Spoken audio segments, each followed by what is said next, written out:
देख रहे हैं एसडीएम न्यूज़। मैं हूं रियाद अंसारी। इस वक्त मैं महाराष्ट्र के ऐतिहासिक शहर औरंगाबाद से बात कर रहा हूं और जिस शख्सियत के पास में बैठा हूं वसीम शेख साहब हैं।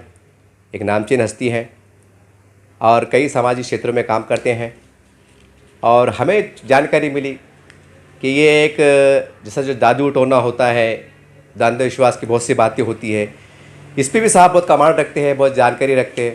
तो हमने सोचा क्यों ना एक जागरूकता के तौर पर इससे एक विशेष मुलाकात ली जाए, बातचीत की जाए। हो सकता है जनता में कुछ अच्छा संदेश जाए, कुछ अवेयरनेस आए, कुछ जागरूकता आए। बस इसी सोच के साथ ये वीडियो बनाया जा रहा है और हमारी बातचीत हो रही है। सर, सबसे पहले तो ये बोलिए कि आमतौर से देखा जाता है कि जादू टोना, ये करनी, ऐसा बहुत सी शब्दों में होता है। ये सच में है क्या आपके जानकारी के हिसाब से? देखिए, आप आज आए, आप हमेशा मुझसे क्राइम करप्शन के रिलेटेड और इस रिलेटेड आप मुझसे जानकारी लेते हैं। तो आज आप इस बारे में आए तो ये भी बहुत ज़रूरी था कि जो हमारे मुस्लिम समाज के लोग हैं हमारे, तो हमारी जो मुस्लिम महिलाएं हैं वो बहुत ज़्यादा इस चीज़ों पे ट्रस्ट करती है और लोगों के बाबागिरी करने के, बाबा लोगों के पास में और आमिलों के पास में जाती है। तो बहुत ज़रूरी था कि उन तक ये चीज़ें भी एक मैसेज जाना ज़रूरी है कि सच में कोई जादू होता है या नहीं होता है, किसी के ऊपर ब्लैक मैजिक होता है या नहीं होता, ये बहुत ज़रूरी था। तो आज आप इंटरव्यू के लिए आए हैं मुझसे, तो ठीक है, मैं बिल्कुल आपके इंटरव्यू के लिए एग्री हूँ। जितना मुझे मालूम है मैं बिल्कुल इंशाल्लाह इस बारे में बताऊँगा।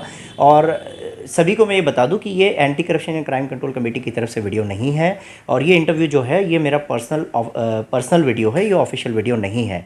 मैं एक मुसलमान होने के नाते एक मुस्लिम समाज के हमारे लोगों तक ये मैसेज पहुँचाना चाहता हूँ, इसीलिए मैं ये वीडियो बना रहा हूँ। जी सर, क्या कहेंगे जादू टोने के बारे में? देखिए, जादू टोने के बारे में मैं आपको बता दूं कि देखिए, सबसे पहले तो ये कि आजकल ये बहुत ही बड़ा ट्रेंड चल रहा है, बहुत ये हाईएस्ट लेवल पे ट्रेंड चल रहा है कि अगर कोई रोज़ी से परेशान हो, कोई अगर किसी बिज़नेस से परेशान हो, उसका बिज़नेस बंद हो जाता है, उसकी रोज़ी बंद हो जाती है, वो नुकसान हो जाता है उसके, या फिर वो बीमारियों में मुब्तला हो जाता है, या फिर कोई महिला है, उसकी सास ससुर से उसको कोई प्रॉब्लम हो, उसके हस्बैंड से कोई प्रॉब्लम हो, तो ये सब लोग के पास में एक ही इन्होंने मेंटेलिटी बना के रखे है कि ये जादू की वजह से हुआ है, किसी ने उन पर कुछ कर दिया है, उनके बिजनेस पर कुछ कर दिया है, बंदिशें कर दी है।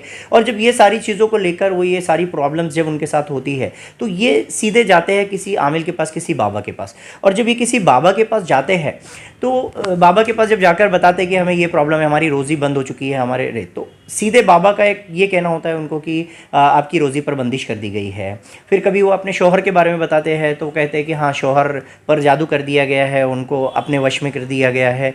ये सारी चीज़ें ऐसी एक मेंटालिटी हमारी जो मुस्लिम महिला है उनकी बना दी जाती है और फिर वो ये चीज़ों में ज़्यादा मुब्तला हो गए। किसी की रोज़ी में मतलब ऐसा होता है कि उनकी रोज़ी काफ़ी कम हो चुकी है और वो उनका बिज़नेस अच्छा नहीं चल रहा है, तो इस बात को लेके भी लोग अक्सर जाते हैं किसी बाबा के पास और कहते हैं कि यार हमारी रोज़ी बंद है। फिर बाबा बताता है कि आपकी रोज़ी बांध दी गई है और इस पर बंदिश कर दी गई है, इस बंदिश को तोड़ना पड़ेगा, आपका अच्छा चलेगा। तो इस चीज़ों को लेकर लोग अक्सर कहीं शिर्क की तरफ भी मुब्तला हो रहे हैं और कहीं लोग ऐसे हैं जो मतलब इस चीज़ों पे ज़्यादा ट्रस्ट करके इस चीज़ों की तरफ बहुत ज़्यादा डाइवर्ट हो रहे हैं। तो बहुत ज़रूरी था कि इस बात के बारे में, इस सच्चाई को थोड़ा सा सामने लाना, जिन लोगों को इस बारे में नहीं पता है। और ऐसा नहीं है कि जादू नहीं है। इस वीडियो से मैं ये भी बताऊंगा कि जादू है या नहीं है, वो भी मैं बताऊंगा। तो मैं आपको बता दूं कि जादू नहीं है ऐसा नहीं कह सकते। जादू नाम की चीज़ दुनिया में है, ब्लैक मैजिक है, ये सारी चीज़ें ज़माने से चलती आ रही है और है। लेकिन ये किस पर लागू है, किस पर नहीं है, कब किस पर हुआ है या नहीं हुआ है, किस शक्ल में होता है, किस शक्ल में नहीं होता है, वो मैं आपको बता दूं। देखिए, सबसे पहले तो मैं आपको बता दूं फर्स्ट ऑफ ऑल कि अल्लाह ताला ने सूरह मुल्क में फरमाया कि मैंने इंसानों और जिनों को इसलिए पैदा किया ताकि तुम्हें आजमाओ कौन अमल के लिहाज में बेहतर है। तो जब अल्लाह की आप पर आजमाइश होती है, अल्लाह ने आपको आजमाइश के लिए इस दुनिया में भेजा है, तो याद रखिए कि आपको आजमाइश, अल्लाह आपको बेशुमार दौलत देकर आजमाएगा और आपको रोड पर भीख मंगवा कर भी आजमाएगा। अल्लाह आपको करोड़पति बनवा के आजमाएगा, रोड पर भीख मंगवा के भी आजमाएगा। अल्लाह आपको बेशुमार सेहतों से नवाज के, सेहतें देकर आजमाएगा, कभी आपको बीमारियों में मुब्तला करके भी आजमाएगा। अल्लाह आपके अच्छे खासे रिश्ते जोड़कर आजमाएगा, तो कभी रिश्ते तोड़कर आजमाएगा। अल्लाह ताला कभी आपको बेशुमार रोज़ी देकर आजमाएगा, कभी आपकी सारी रोज़ी छीन कर भी आजमाएगा। अल्लाह की जो आजमाइशें होती है वो हर तरह की होती है। अल्लाह ताला आपको ऐसे ऐसे आजमाते हैं कि आप सोच भी नहीं सकते। कभी कोई किसी घराने की बहू है तो वहाँ पे अगर उसको कोई तकलीफ़ें होती है, सारी चीज़ें होती है, तो उसके लिए एक आजमाइश का हिस्सा भी होता है, लेकिन उसको वो किसी बाबा के पास जाके उसको जादू टोने का भी हिस्सा समझ लेती है। तो बहुत सारी चीज़ें हैं जो अल्लाह की आजमाइशों में आती है, लेकिन लोग समझते हैं कि नहीं, ये जादू है। और दूसरी ये वजह से, एक अल्लाह की आजमाइश की वजह से इंसान अपनी रोज़ी से, अपने रिश्ते से और बीमारियों में मुब्तला होके या ये चीज़ों से परेशान होता है, लेकिन उसको ऐसे लगता है कि नहीं ये जादू है, तो वो एक बाबा के पास जाएगा, उसको बता देगा कि आपके ऊपर ब्लैक मैजिक किया गया, आपके ऊपर जादू किया गया। एक ये कॉन्सेप्ट है। तो इसको समझना ज़रूरी है कि हमारे ऊपर अल्लाह की आजमाइश है या कोई ये जादू टोना असरात है। दूसरी जो अल्लाह की तरफ से ये सारी चीज़ें होती है, इसकी वजह ये होती है हमारे अपने अमाल। आज हम नमाज़ों से गाफिल है, आज हम कुरान की तिलावतों से गाफिल है, आज हम जो जा रहे हैं, आज हम लोग हमारे हराम लुक़मे को हम ध्यान नहीं देते। बहुत सारी चीज़ें ऐसी है जो हमारे आमाल है, जो कि हमारे आमालों की वजह से हम परेशान हैं, लेकिन हम सोचते हैं कि हम किसी जादू टोने की वजह से परेशान हैं। इसका ये भी एक रीज़न है। और ये सारी परेशानियों का जो तीसरा रीज़न होता है वो होता है नज़र बद, और जो जलन हसद जो होती है, हसद की नज़र, उसकी वजह से भी इंसान परेशान होता है। अब इसका सल्यूशन क्या है? प्रॉब्लम्स तो मैंने आपको बता दिया। एक तो अल्लाह की आजमाइश से इंसान परेशान होता है, लेकिन वो सोचता है कि किसी ने जादू कर दिया।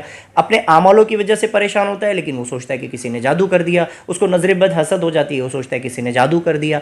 ये सारी चीज़ें हैं। और जब इंसान अगर किसी बाबा के, मैं आपको बता दूँ कि अगर कोई इंसान किसी बाबा के पास जाता है और वो कहता है कि यार मेरा देखिए, मेरी रोज़ी में मेरी ये आ गई है, रोज़ी कम हो गई है, मेरा बिज़नेस बंद हो गया है, तो मैं आपको बता दूँ कि पूरी दुनिया में आप एक चीज़ हमेशा याद रखिए कि अगर किसी की रोज़ी, अगर अल्लाह ताला ने, ये हमारा ईमान है मुसलमानों के, कि अल्लाह ताला ने किसी की रोज़ी अगर 1000 रुपये लिख दी है, पूरी दुनिया के बाबा मिलकर भी उसको 1001 नहीं कर सकते, और कोई बाबा जादू करके 999 नहीं कर सकता। ये हमारा ईमान है। और अगर हम ये नहीं मानते हैं तो हम शिर्क की तरफ मुब्तला हो रहे हैं। अल्लाह की ज़ात पर हमारा एहतमाम नहीं है। ये बिल्कुल गलत है कि कोई बाबा आपको रोज़ी अल्लाह ने 1000 दी है तो वो बाबा आपकी 999 कर दे, और कोई बाबा के पास जाने के बाद वो 1001 कर दे।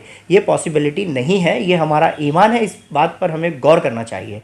और दूसरी बात कि अक्सर लोग सोचते हैं कि हम किसी बाबा के पास, किसी आमिल के पास, अब ये प्रॉब्लम्स तो मैंने आपको बता दिया, लेकिन इसकी जो सल्यूशन है, सल्यूशन भी तो ज़रूरी है। कि लोग कहेंगे यार वसीम भाई आपने बता दिया कि अल्लाह की आजमाइश हो सकती है, हमारे अमाल की वजह से हो सकता है, नज़रबद हो सकती है, हसद हो सकती है। तो अगर ये है आजमाइश है, तो और अगर हम किसी बाबा के पास जाते तो उसके पास भी ये सारी चीज़ों का हल होता है क्या? मैं आपको बता दूं कि देखिए, हम किसी बाबा के, किसी आमिल के पास जाते हैं, अगर आपकी आजमाइश है या आपके ऊपर अपने अमालों की वजह से हम परेशान हैं, या हम नज़रबद की वजह से परेशान हैं, हसद की वजह से परेशान हैं, तो मैं आपको बता दूं कि हम, इसका सल्यूशन ये नहीं है कि हम किसी आमिल के पास, किसी बाबा के पास चले जाए। क्योंकि आजकल जो है, आपको बता दूं कि जो बाबा लोग होते हैं, कोई भी बाबा हो, वो बाबा इलाज नहीं कर सकता। क्यों?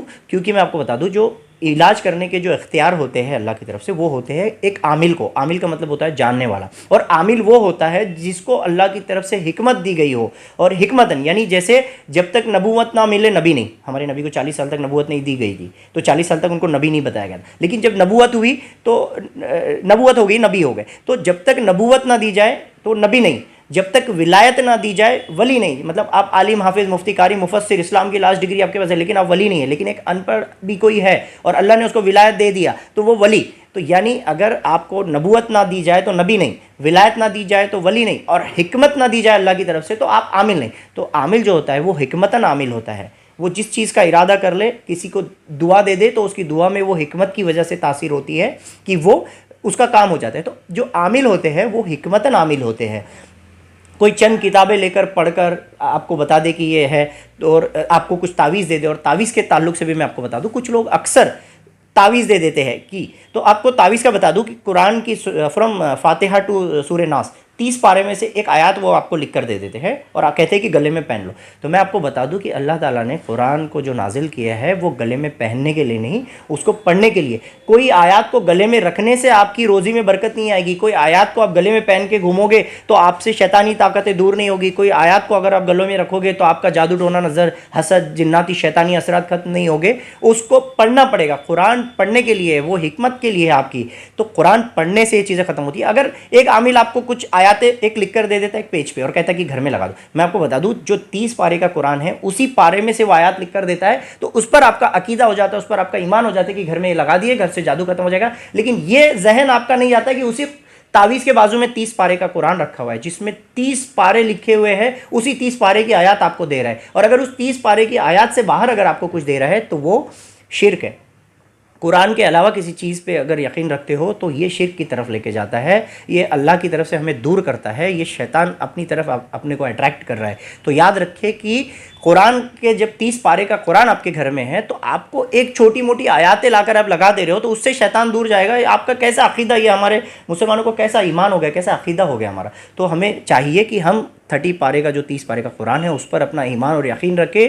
चंद आयतें अपने गले में या अपने घर में लगाने से उस पर ईमान नहीं रखे, क्योंकि 30 पारे जब आपके पास है, फ्रॉम फातिहा टू नास आपके पास 30 पारे का कुरान होते हुए आप उसमें की चंद आयतें साइड में लगा देते हो और उस पर आपका ईमान हो जाता है। और कुरान की आयतें घर में लगाने के लिए या गले में पहनने के लिए नहीं, उसको आप पढ़ो।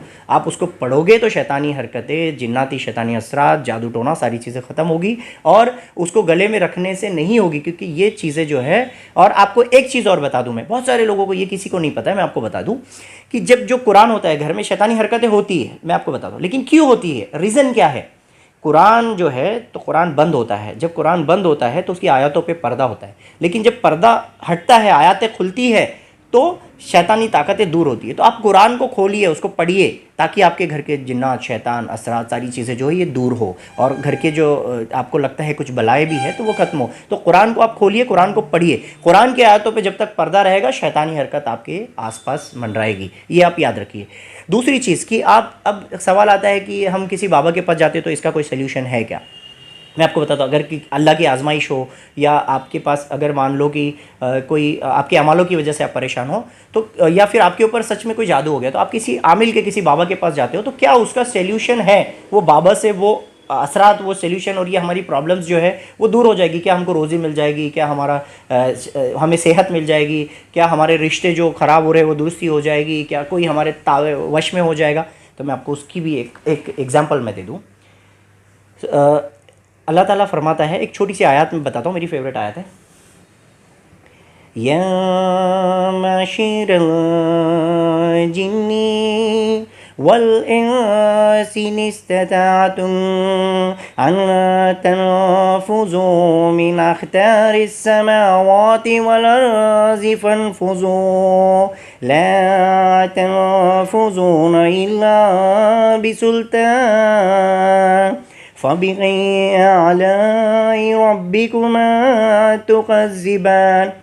ये आयत आप पढ़िए, इसको ट्रांसलेट कीजिए। इस आयत में अल्लाह ताला फरमाता है, ए इंसानों की जमात और ए जिन्नातों की जमात, हो सके तो आसमान के उस किनारे तक जाओ जहाँ आसमान ख़त्म हो जाए, और हो सके तो ज़मीन के उस किनारे तक जाओ जहाँ ज़मीन ख़त्म हो जाए। तुम्हें अल्लाह के सिवा किसी की मदद नहीं मिलेगी, अल्लाह की तुम्हें वहाँ भी पकड़ मिलेगी। तो आप जाओ, आप अगर परेशान हैं, आप रोज़ी से परेशान हैं, तो आप जा रहे हो एक बाबा के पास में और आप अल्लाह की तरफ नहीं तवज्जो हो रहे हो, आप अल्लाह से नहीं मांग रहे हो, आप मस्जिद में नहीं जा रहे हो, आप अल्लाह की तरफ नहीं जा रहे हो, अल्लाह की तरफ तवज्जो नहीं हो रहे हो, और आप जा रहे हो एक बाबा पे। आपका अकीदा, आपका ईमान अल्लाह की ज़ात पे नहीं, आपका एक बाबा पे है कि ये बाबा रोज़ी देगा, ये बाबा सेहत देगा, ये बाबा तुम्हारा बिजनेस कारोबार बना देगा, ये बाबा तुम्हारे रिश्ते सही कर देगा। तो आप जाओ तो अल्लाह ताला उस वक्त गुस्सा, आप पे नाराज़ कि अच्छा तू फला बाबा पे ईमान रखता है, फला बाबा के पास जा रहा है, जा ज़मीन के आखिरी किनारे तक जो बाबा है जा, आसमान के आखिरी किनारे तक जो बाबा है जा, आसमान खत्म हो जाए जा, तुझे अल्लाह के सिवा कोई मदद नहीं मिलेगी। तो जब हम अल्लाह की रस्सी छोड़ देते हैं और हम इस तरह जाते हैं कि किसी आमिल के भरोसे या किसी बाबा के भरोसे, तो तुम्हें अल्लाह की पकड़ वहाँ भी मिलेगी और अल्लाह तुम्हारा साथ नहीं देगा। क्यों? क्योंकि तुम्हारा ईमान और अक़ीदा उस बाबा पे है जो तुम्हें शिफा देगा, रोज़ी देगा, तुम्हें सारी चीज़ें, तुम्हें कामयाबी देगा। नहीं, ज़िंदगी देने वाली ज़ात अल्लाह की, कामयाबी देने वाली ज़ात अल्लाह की, रोज़ी देने वाली ज़ात अल्लाह की, आबाद करने वाली ज़ात अल्लाह की, इज़्ज़त देने वाली ज़ात अल्लाह की, तुम्हें कामयाब करने वाली ज़ात अल्लाह की। और याद रखो कि अल्लाह जब इज़्ज़त देने पे आए तो पूरी दुनिया मिलकर बेइज़्ज़त नहीं कर सकती। अल्लाह जब रोज़ी देने पर आए तो पूरी दुनिया मिलकर तुम्हारी रोज़ी छीन नहीं सकती। और अल्लाह जब तुम्हारी सेहत को सलामत रखना चाहे तो पूरी दुनिया मिलकर भी जादू करके तुम्हारी सेहत को ख़राब नहीं कर सकती। और अल्लाह अगर तुम्हें ज़िंदगी देना चाहे तो पूरी दुनिया के बाबा मिलकर हज़ारों मूठ मार ले, तुम्हें मौत नहीं दे सकते। तो ये हमारा ईमान होना बहुत ज़रूरी है। थोड़ा ईमान को हमारे पक्का होना चाहिए। हमारी जो मुस्लिम बहनें हैं, जो उन्हें मैं अच्छे से समझाऊंगा कि इस ज़माने में आमिल जो होते हैं, जो अल्लाह की हिकमत से आमिल बनते हैं, वो बहुत कम है, रेयर है, आज नहीं के बराबर है। तो ये जो ढोंगी बाबा है जो आपको झांसे में लेते हैं कि नहीं तुम्हारे ऊपर जादू टोना है, तो ये सारी चीज़ें जो करते हैं तो ये आपको शिर्क की तरफ लेकर जा रहे हैं, आपको शिर्क की तरफ लेकर जा रहे हैं और आपको बर्बाद कर रहे हैं। अल्लाह को आपसे नाराज़ करवा रहे हैं, अल्लाह से आपका वास्ता हटा के शैतान की तरफ लेके जा रहे हैं। और याद रखो कि कभी इस वक्त ऐसा हो जाता है कि कोई आमिल अगर आपके लिए कुछ कर दे और कभी वो हो जाए, तो ये याद रखो कि अल्लाह ताला फरमाता है कि मैं जिससे मुंह फेर लेता हूँ उसे शैतान देता है। तो आपको शैतान का दिया चाहिए तो आप जा सकते हो, और आपको अल्लाह का दिया चाहिए तो वहाँ से मुंह फेर ले।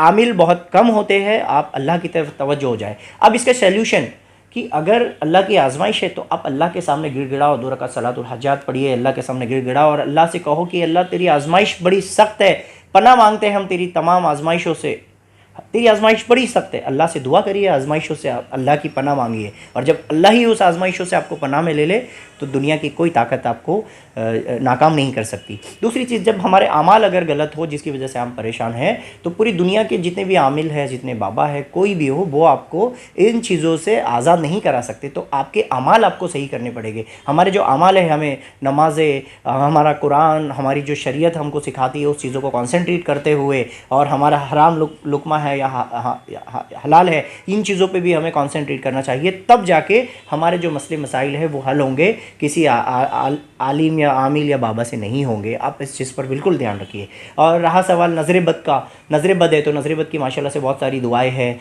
और अल्हम्दुलिल्लाह से कुरान की तिलावतों से भी नज़र बद, ये सारी चीज़ें ख़त्म होती है। बार बार वज़ू करने से, नमाज़ें पढ़ने से भी ये नज़र बद ख़त्म होती है, और जब नज़र बद ख़त्म होती है तो ये सारी चीज़ें ख़त्म होती है। और रहा सवाल एट द लास्ट मोमेंट जब किसी पर जादू हो, तो जादू का भी एक टॉपिक है, इंशाल्लाह भी आज वक्त नहीं है, मैं फिर कभी बताऊंगा कि जादू अगर हो जाए तो उसके सिम्टम्स क्या है, जादू किस तरह से पता चलता है कि इंसान को जादू हुआ है या असरात हुए हैं या उसके अंदर कोई जिन हावी हो गया, उस पर इंशाल्लाह फिर कभी मुझे टाइम मिलेगा तो मैं ज़रूर बताऊँगा। जी सर, एक सवाल ये है कि मेरे भी काफ़ी लोगों से मुलाकात होती है। लोग कहते हैं कि अंचर साहब मैं फ़लाँ बाबा के पास गया, वहाँ से तावीज़ लिया, या फ़लाँ दरगाह शरीफ पे गया, वहाँ जाने के बाद मेरे को नौकरी लग गई, या मुझे औलाद नहीं हो रही थी औलाद हो गई, या मेरी बहुत बड़ी परेशानी दूर हो गई। ऐसी बातें सुननी आती है। फिर वो अमल क्या है, मतलब जो रिप्लाई देते हैं? देखिए, मैं आपको वही बता रहा हूँ कि अगर कोई इंसिडेंट होता है, हो सकता है कुछ लकीली हो जाता है कुछ काम, तो लोगों की ऐसी मेंटलिटी होती है कि इनकी वजह से ये काम हुआ है। तो यही तो शिर्क है कि किसी और पर ईमान रखना कि इसने हमको शिफा दिया या इसने किया। हमारी हर चीज़, हम अगर एक टैबलेट भी लेते हैं तो ठीक करने वाला डॉक्टर होता है, लेकिन हमारा अकीदा ईमान ये होता है कि अल्हम्दुलिल्लाह अल्लाह ने शिफा दी, तो ये हमारा अकीदा होता है। और अगर किसी को, कहीं लोग हैं जो ये सोचते कि यार वो तो नमाज़ें नहीं पढ़ता, वो तो यार बिल्कुल जाहिल है और बिल्कुल मतलब शराब पीता है, वो हराम पीता है, ये सारी चीज़ें करता है, हराम काम करता है, फिर अल्लाह उसे इतना नवाज रहा है, इतना दे रहा है, तो अल्लाह ताला फरमाता है कि मैं जिससे मुंह फेर लेता हूँ उसे शैतान देता है। जी सवाल ये है कि हम हमारे माशरे में, समाज में देखते हैं कि जो कई किस्म के बाबा होते हैं, बहुत से लोग हाफिज़ कुरान भी होते हैं, आलिम, ज़ाहिर सी बात है। तो साहब, जैसा आप एक साधारण आदमी है, आप आलिम नहीं, हाफिज़ नहीं, लेकिन फिर भी आप इतना शऊर रखते हैं, आपने इसको स्टडी किया, आप स्टडी की रोशनी में कह रहे हो, तो जो कुरान में पढ़ने वाले लोग हैं, तो क्या सर उनको मालूम नहीं कि हम गलत कर रहे हैं, गलत होना चाहिए? फिर वो ऐसा क्यों कारोबार लेके बैठे हैं? मतलब ऐसा जो दिखाई देता है, तो क्या उनको डर नहीं होता है कि यार जैसा आपने बोले कि खुदा करने वाला है, तो फिर वो क्यों बोलते गए ये कागज़ लो, तावीज़ लो, हो जाएगा, गर्म पानी में रखो, सुबह जलाओ, शाम में जलाओ? एक सवाल जहन में मेरे भी आ रहा है, ऐसा क्यों होता है? देखिए, ये जो इब्लिस है, शैतान अपना काम ज़माने से करते आ रहा है, और स्टार्ट से इब्लिस अपना काम कर रहा है, और अल्लाह ने हमें आजमाइश के लिए भेजा है। सबसे पहला मैंने वही बताया कि अल्लाह हर तरह से आजमाता है। अब अगर अल्लाह ने मुझे किसी चीज़ के लिए चुना है, मान लो कि अगर मुझे अल्लाह ने डॉक्टर बनाया, तो मैं डॉक्टर हूँ, तो मेरा काम है कि अगर सामने वाले के पेट दर्द है तो मैं पेट दर्द की टैबलेट दूँ, या फिर हो सकता है कि उसे बता दूँ कि नहीं, ये टैबलेट से वो सही नहीं होता। लेकिन अगर मैं उसे गलत ट्रीट करूँ, नहीं आपका ऑपरेशन करना पड़ेगा, आपको ये बीमारी वो बीमारी, तो वो मेरे अमाल है, मैं अपनी आजमाइश में फ़ेल हो रहा हूँ जी। तो ये जो कर रहे हैं, तो और अल्लाह ताला ने ये भी तो फरमाया ना कि सबसे पहले जहन्नम में वही लोग जाएंगे जो उलमा है हमारे। सबसे पहले तो मौलवियों को ही डाला जाएगा। क्यों डाला जाएगा? कि अगर वो गलत गाइड कर रहे हैं आपको, तो इसीलिए सबसे पहले जहन्नम उन्हीं के लिए तैयार की गई, सबसे पहले उन्हीं को डाला जाएगा। और अगर वो अच्छे अमाल करते हैं, सबसे पहले जन्नत में भी उनको दाखिल किया जाएगा। जी सर, एक सवाल ये भी है कि जैसा आपने कहा कि शैतान करता है, अब जो लोग बुजुर्गान के आस्थाने पे जाते हैं, दरगाह में जाते हैं, वो तो अल्लाह के वली, वहाँ तो सुबह शाम अल्लाह की रहमतें बरसती है। तो फिर सवाल ये कि फिर बहुत से लोग बोलते हैं वहाँ जाने के बाद हमारा मामला सही होगा, तो फिर वहाँ शैतान कहाँ से आएगा? क्योंकि जबकि वो अल्लाह के वली है, और ज़रा मामला तो फ़र्क आ गया ना।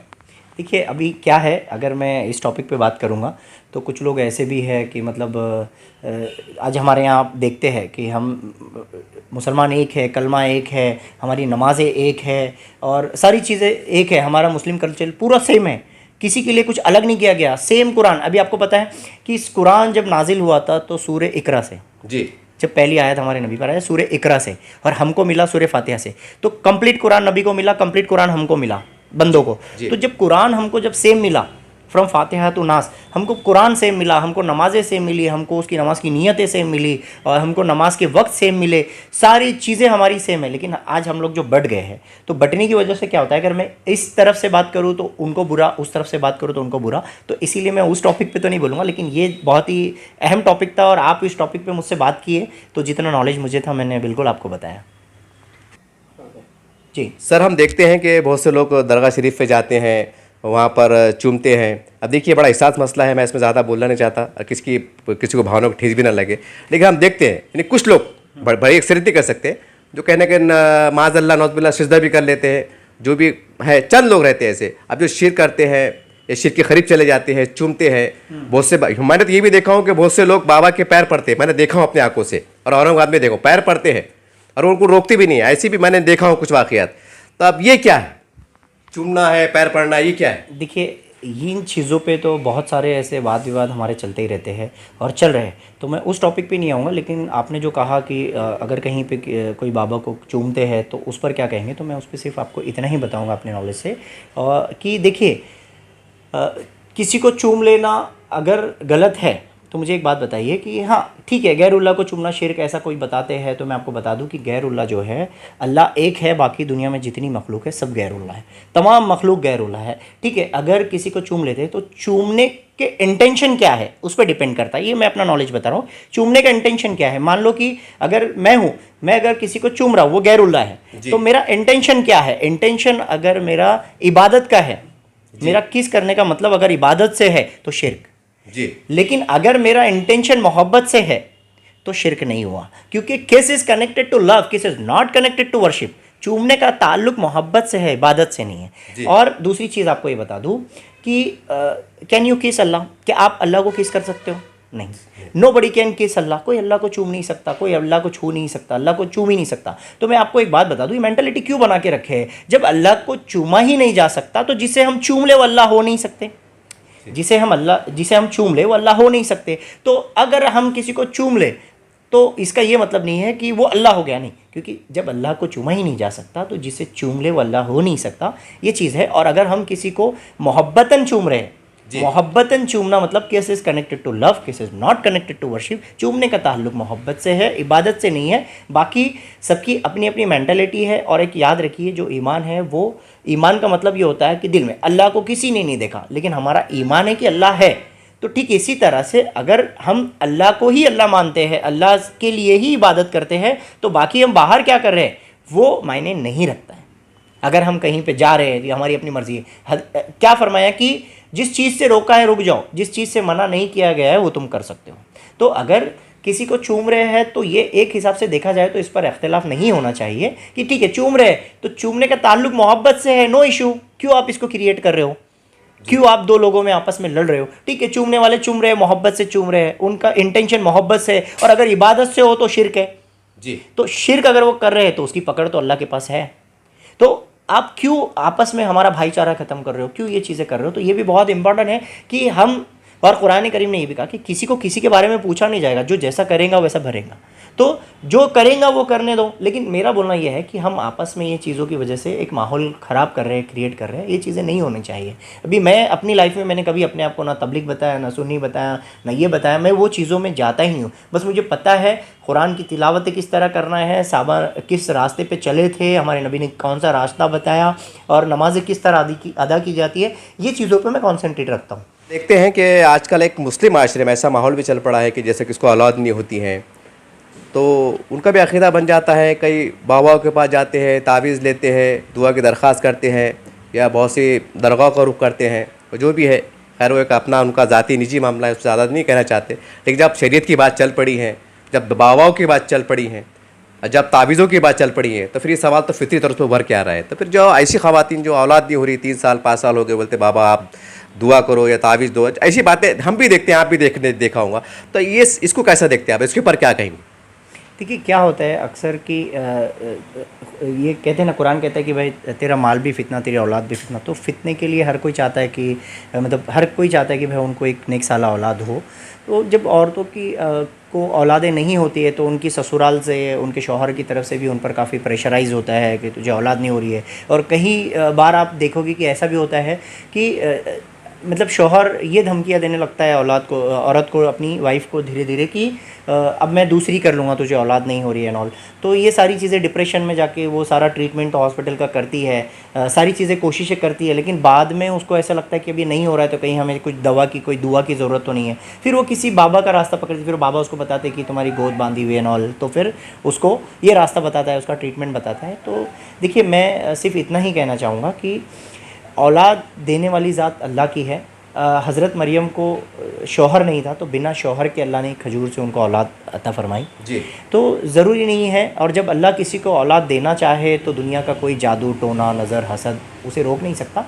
ये भी अल्लाह की आजमाइश का एक हिस्सा है कि अल्लाह औलाद ना देकर भी आजमाता है। और अल्लाह बेशुमार कहीं किसी को, अभी आज मेरी अपनी बात ले लो, मुझे 10 बहन हैं, हम 2 भाई, हम 12 लोगों की फ़ैमिली है, तो इतनी सारी औलादें अल्लाह ने देकर आजमाएं। तो क्या होता है, अल्लाह की आजमाइश के तरीके होते हैं, अल्लाह देकर भी आजमाता है और ना देकर भी आजमाता है। मैंने बता दिया आपको, ये आजमाइश का एक हिस्सा होता है। तो इसीलिए हमें चाहिए कि ऐसी जो चीज़ें होती है, इसमें और भी कुरान के भी बहुत सारे तरीके हैं कि अगर किसी को औलाद ना हो तो अल्लाह दुआओं से किस्मत बदलता है। तो कुछ रास्ते हैं कि मैं अपनी तरफ से एक नॉलेज है मेरा कि मैं बताऊंगा कि अगर कोई ऐसी हमारी बहन है जिनको औलाद नहीं है, तो उन्हें चाहिए कि अगर वो ये सोचती है कि उस पर जादू है या कोई असरात है, तो उसे चाहिए कि वो एक 7 अजवा खजूर ले जी। 7 अजवा खजूर ले, और अजवा खजूर ही होना चाहिए। 7 अजवा खजूर ले और वो 7 रोज़े रखे, 1 गिलास पानी ले आबे ज़मज़म, मतलब, और ये सादा पानी हो, उसमें आबे ज़मज़म मिला के भी वो मिक्स करके ये कर सकते हैं यूज़।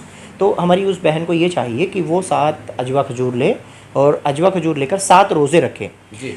और जब वो इफ्तार के लिए बैठे तो 1 अजवा खजूर पर अलबारी अल मुसव्विर या बारी या मुसव्विर भी पढ़ सकती है। तो अलबारी अल मुसव्विर, ए सूरत बनाने वाले, अच्छा, ए सूरत बनाने वाले। तो सूरत बनाने वाली ज़ात किसकी? अल्लाह की। जी। तो अल्लाह चाहे तो खजूर से भी सूरत बना दे पेट में। तो अलबारी अल मुसव्विर पढ़ के उस खजूर पर दम करे और उससे इफ्तार करे। और ये अगर शौहर और वाइफ दोनों ने किए तो बहुत अच्छी बात है, नहीं तो मोस्टली अगर नहीं शौहर कर सकते हैं तो हमारी जो बहनें उनको चाहिए कि जिनको औलाद नहीं है, तो ये चीज़ से वो अलबारी अल मुसव्विर 7 रोज़े रख के ये करे। और जैसे ही उनका हो जाए फिर 2 रकात सलातुल हज्जात की नमाज़ पढ़े और अल्लाह की तरफ तवज्जो है। और 9 टाइम्स उनको चाहिए कि सूरे नास पढ़ के अपने ऊपर दम करे और उस 1 गिलास पानी में भी दम करके पिए, ताकि उनका जो भी ऐसे मतलब जादू टोना नज़र हसद चीज़ें हैं वो ख़त्म हो जाती है और उनका ये शक भी दूर हो जाएगा कि उनको कोई जादू था या है। तो अगर है भी तो इस चीज़ से वो ख़त्म हो जाएगा और अल्लाह उन्हें एक नेक साला औलाद अता फरमाएगा। और अगर उन्हें ये लगता है कि तब भी वो होने के बाद भी नहीं हो रही है, लेकिन ये दिमाग से निकल जाएगा कि अब जो है ये अल्लाह की तरफ से ही है हमें, और कोई ऐसा जादू या कोई असरात की वजह से ये चीज़ नहीं हो रही है। तो ये अमल को हमारी जो बहन है जिसको नहीं है वो इसको ज़रूर आजमाएं। तरह से आपने वसीम शेख साहब की बात को सुना। आज मुस्लिम समाज में, मुस्लिम माशरे में कई तरह की बुराइयाँ पाई जा रही हैं जो शिर्क के करीब कर जाती हैं। तो उसी पे हम एक तस्करा कर रहे थे और किसी को दिल को ठेस पहुंचाना या किसी की अकायद को ठेस पहुंचाना भी मकसद नहीं था। ये हम पहले वजाहत कर दें। और जो भी बात हुई इस्लाम शरीयत की रोशनी में हुई और साहब ने एक बहुत अच्छा संदेश दे दिया है। वो एक मेरे को भी बहुत पसंद आया है, शायद आपको भी, आपने भी गौर कीजिएगा, नहीं करो गौर कीजिए आप, कि जो भी बाबा आलिम जो भी है वो आपको तावीज़ देते हैं। जैसा साहब ने बताया कि उसमें एक कुरान की आयत होती है, सारी बात होती है, और वो आपको गले में रखना है या पानी में घोल के पीना है या सोते वक्त तकिए के नीचे रख के सोना है। ऐसी कई वाक़यात देखने में आते हैं। और हमारे पास 30 पारा कुरान हमारे पास मौजूद रहता है घर में, हर घर में, हर मुसलमान घर में रहता है। तो ये कहना कि अपने आप में हैरान कुन बात है कि एक वो बाबा जिसके पास हम पैसा खर्चा करके जाते हैं, नंबरों घंटों बैठते हैं और बाबा बाबा बोल के बैठते हैं, उसमें कई नमाज़ें भी ज़ाय हो जाती हैं, सारी बात होती हैं और एक तवज्जो एक सुई हमारी बाबा पर हो जाती है कि भाई बाबा क्या तावीज़ लिख के देते हैं, इनसे काम हो जाएगा। ये ऐसा एक नेशनल तौर पर होता है। और वही मतलब 30 पारा कुरान हमारे घर में मौजूद है। अब नौज़बिल्लाह माज़अल्लाह अगर एक एंगल से देखा जाए तो हमारा कुरान से अक़ीदा जो है तो भरोसा कम होते दिखाई देता है। अगर इस एंगल से अगर रोशनी पर गौर किया जाए तो ये कहने की ये बहुत फ़िक्र वाली बात है, एक सोचने वाली बात है।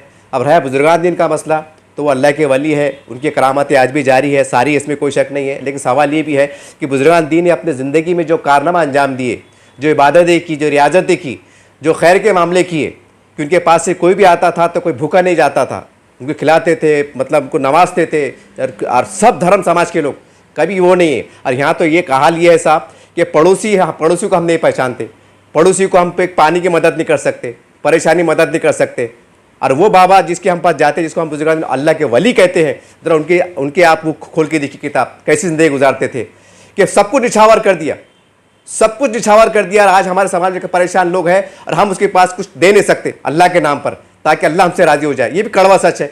तो कहीं ना कहीं बहुत सी बातों को लेकर हमें अपने गिरबान में झांकने की ज़रूरत है, सच्चे अकायद के साथ कुरान की तालीम में, और जो सच्चे आमिल पीर है उनकी सोबत में बैठने की ज़रूरत है। और जैसा साहब ने बता दिया है कि एक अल्लाह जो करने वाले ज़ात अल्लाह की है, तो कहीं ना कहीं उसके ऊपर भी फोकस करने की ज़रूरत है। और बहुत सी गलत फहमियाँ हो सकते हैं जान अनजाने में होती है इंसान से, हम अगर आज भी इस्लाह कर लें तो एक अच्छे हम राह पे जा सकते हैं, अच्छे रास्ते पे जा सकते हैं और अल्लाह की मदद फिर आ सकती हैं। बस यही चंद बातें थी, चंद हाजरा जहाँ हमारी बातचीत हुई, हाजरात हालात पर जो वाक़यात चल रहे हैं। तो उम्मीद करते हैं कि इसमें आप किसी बात को बुरा ना मानेंगे। एक इस्लाहतन बात की गई है, एक बातचीत की गई है। उम्मीद है कि इनसे बातचीत से आप इससे दफ़ा फ़ायदा उठाएंगे। और साहब ने जो बताया है, जो बे औलाद हमारी जो बहनें हैं, जो भी हैं, बेटियां हैं, जो उनका औलाद नहीं हो रही हैं, साहब ने बहुत अच्छा है कुरान की रोशनी में एक बहुत अच्छा आपको नुस्खा बताया है। उसको बार बार सुनिएगा, उसको कागज़ पे लिखिएगा, उसको अमल को दोहराइएगा, क्योंकि उन्होंने साफ तौर से कहा है कि अल्लाह करने वाला है, अल्लाह की ज़ात करने वाली है। तो उम्मीद करते हैं कि इन सारी बातों से आप पॉजिटिव मिलेंगे और आप अच्छा करने की कोशिश करेंगे। और जो शिर्क का माहौल, बुराई का माहौल जो परवरिश पा रहा है, उसके खात्मे के लिए आपको आगे आना होगा। ये हर मुसलमान की एक जवाबदारी है कि शिर्क से दूर रहे और अल्लाह के करीब रहे। उम्मीद करते हैं आपको वीडियो पसंद आया होगा। अच्छा, खूब वायरल कीजिए, क्योंकि आप वायरल करेंगे तो आप सवाब के मुस्तहिक आप भी बनेंगे और मैं भी बनूंगा। हो सकता है कोई अच्छी बात से कोई अमल कर ले तो उस नेकी के हकदार आप भी रहेंगे। उम्मीद करते हैं इस वीडियो को आप ज़्यादा से ज़्यादा अपने दोस्त अहबाब में शेयर करेंगे। देखते रहिए SDM न्यूज़ चैनल।